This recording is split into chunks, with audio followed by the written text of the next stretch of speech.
invisibles que les mathématiques permettent de voir. Prenez une image au rayon X d'un bras humain.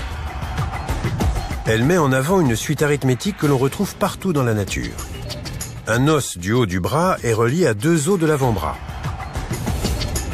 Eux-mêmes reliés à 8 autres os du poignet, qui à leur tour sont prolongés par 5 os de la main et 3 os dans chacun des doigts.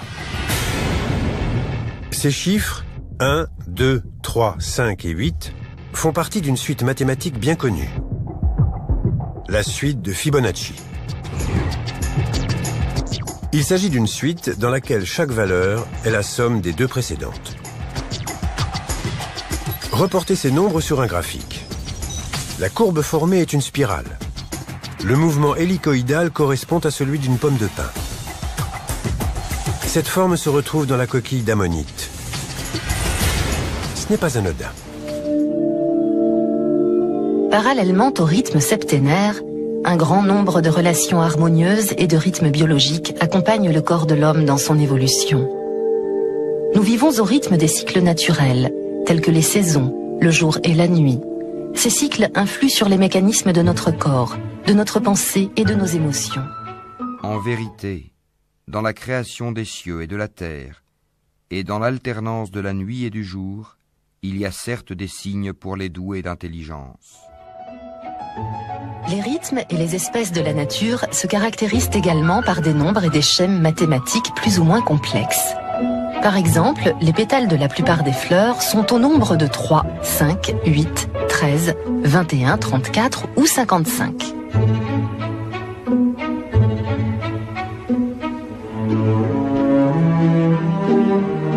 Le plus souvent, leur nombre correspond à une mystérieuse suite mathématique découverte au Moyen-Âge par le mathématicien italien Fibonacci. Dans cette suite, chaque nombre est la somme des 2 précédents.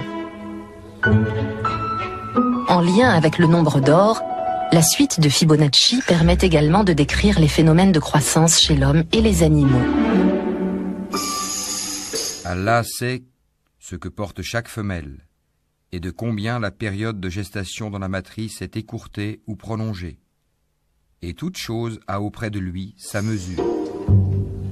Qu'il s'agisse de structures aussi complexes que l'écume, les dunes, les nuages ou les gouttes de pluie, la nature offre dans chacun de ces cycles et de ces éléments une étonnante régularité mathématique que nous pouvons exprimer par les nombres.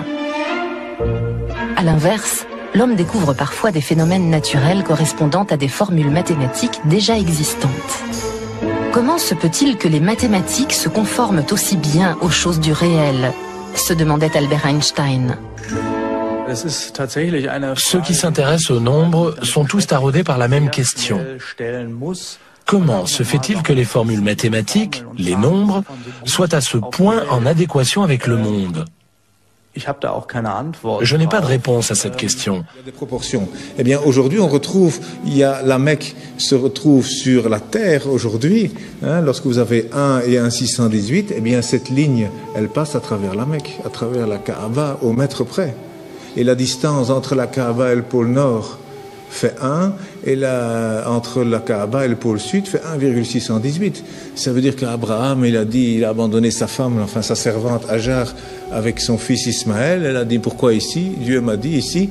Donc il semble qu'aujourd'hui, c'est par rapport en tout cas, et c'est même lié au village de Greenwich, qui a servi à dessiner la carte de cette terre, parce que le milieu c'est Greenwich.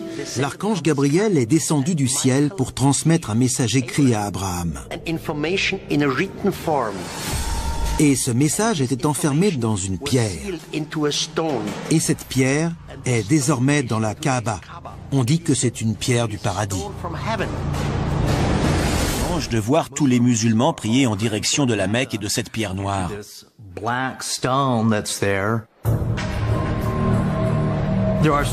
On raconte que la Kaaba de la Mecque dégagerait une certaine énergie, qu'elle stimulerait les gens, développant leur spiritualité et améliorant leur santé. Peut-être que ça vient de cette météorite, de cette pierre noire d'origine extraterrestre. Les recherches montrent que la Kaaba est dans l'alignement exact de l'étoile Canopus, des cycles de la Lune et des solstices d'hiver et d'été. Mais où et comment nos ancêtres ont-ils pu obtenir un tel savoir en astronomie?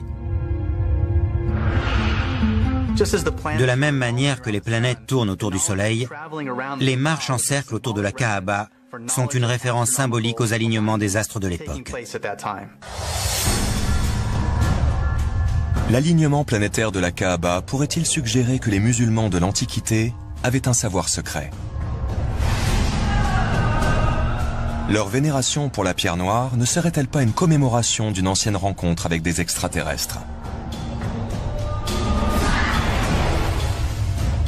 Pour les théoriciens des anciens astronautes, la réponse à ces questions ne fait aucun doute. C'est forcément oui. Eh bien, il y a un verset qui contient la Mecque. La première maison qui ait été édifiée pour les gens, c'est bien celle de Baka, la Mecque, bénie, et une bonne direction pour l'univers. Dans le Coran, eh bien, le verset, il fait 47 lettres, divisé par 1,618, ça fait 29, pile poil le début du mot Mecca. Enfin, c'est un bas de Becca, mais c'est pile poil à cet endroit-là. Donc, je veux dire, quand on découvre des choses comme ça, et il y en a encore dans le Coran, il y a des vérités comme ça mathématiques, on se dit, c'est quoi ça? Mais donc, le premier message, c'était, voilà, informez-vous. Au lieu d'interpréter, d'abord le savoir. D'abord, savoir de quoi on parle. Prenez n'importe quel nombre de la suite de Fibonacci, divisez-le par celui qui le précède et vous obtiendrez un résultat proche de 1,618. Une valeur que l'on appelle le nombre d'or. Reprenons l'image du bras au rayon X. La différence de longueur entre l'avant-bras et la main est égale au nombre d'or. Et cela vaut aussi pour les 3 phalanges. Mais aussi pour notre ADN. Le rapport entre la longueur et la largeur d'un cycle complet de la double hélice de la molécule d'ADN est égal à ce nombre magique. La suite de Fibonacci et le nombre d'or sont des exemples d'objets fractals.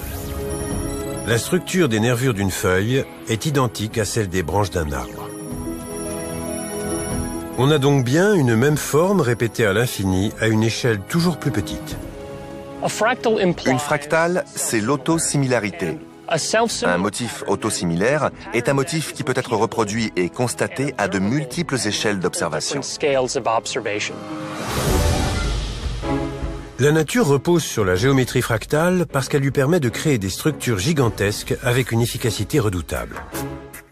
Celui qui a créé 7 cieux superposés, sans que tu vois de disproportion en la création du tout miséricordieux. Ramène sur elle le regard. Y vois-tu une brèche quelconque? Puis retourne ton regard à 2 fois. Le regard te reviendra humilié et frustré. C'est grâce à elle que le corps humain peut contenir 96 000 km de veines et d'artères. Ou qu'1,80 m de filaments d'ADN peuvent être contenus dans le noyau d'une cellule.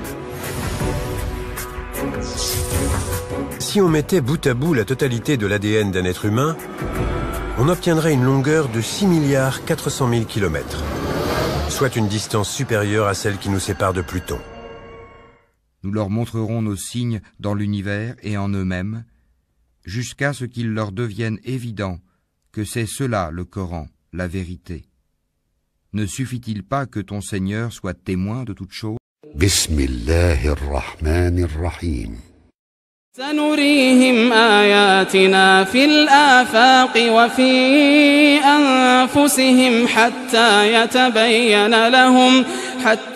يتبين لهم أنه الحق أولم يكف بربك أنه على كل شيء شهيد ألا إنهم في مرية من لقاء ربهم ألا إنه بكل شيء محيط.